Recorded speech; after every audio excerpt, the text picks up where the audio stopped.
Opposition. This Prime Minister in 9 years doubled housing costs, doubled the debt, doubled gun crime, doubled food bank use, and up until a minute ago, he had a minister with a double identity. The Prime Minister knew that the minister was directing his business illegally from inside cabinet. He knew the minister had claimed there was another Randy when there was no other Randy. He knew that the minister had falsely claimed to be Indigenous in order to take money away from real Indigenous people, and yet he stood by him up until yesterday. Why is it that he always stands up for corruption on his own side? The Right Honourable Prime Minister. Mr. Speaker, the member for Edmonton Centre has stepped down from Cabinet to focus on clearing these allegations. Mr. Speaker, the Leader of the Opposition talks about the importance of speaking up. The reality is his MPs are no longer voices for their communities. They are his voice in their communities. That's not how this place is supposed to work, Mr. Speaker. We are focused on making sure that we're investing in Canadians, supporting them with the kinds of supports for housing, supports for dental, supports for childcare that Canadians need, while all he offers is cuts and austerity. That's right. The Honourable Leader of the Opposition. Muzzling caucus members. This is the guy who fired the first Indigenous Attorney General because she refused to defend his corruption. She said, and I quote, "A Prime Minister committed to true reconciliation would have removed Randy and the other Randy from cabinet long ago. Instead, we have to get to watch white people play ancestry wheel of fortune so shameful and extremely destructive." Why is it that he fired a real Indigenous minister for telling the truth while trying to keep in place a fake Indigenous minister who told falsehoods? The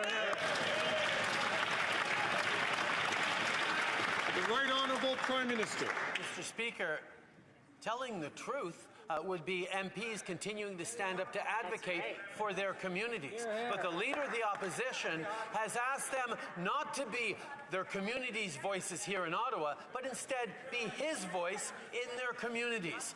This is supposedly the party of freedom and freedom of speech, but he's muzzling his MPs. He's not letting them talk to the media. He's not letting them talk to committees. The reality is he's afraid of what they might say about him, because there is no call to be muzzling MPs this way.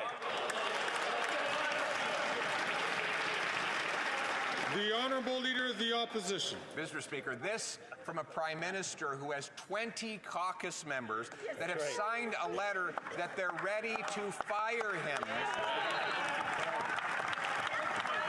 Why wouldn't they? This is the guy who's doubled housing costs, doubled gun crime, doubled food bank use, doubled the national debt, kept in place a minister with a double identity. Even his own caucus members know he's not worth the cost, crime, or corruption. So if he's not afraid of anything, why doesn't he call a carbon tax election like Canadian?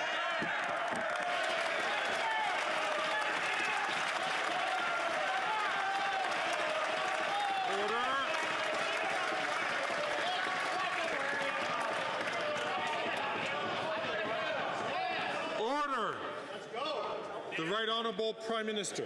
Mr. Speaker, the Leader of the Opposition just made very clearly the point that the MPs on this side of the House are free to share their opinions publicly, even when they're ones that I disagree with. Absolutely. But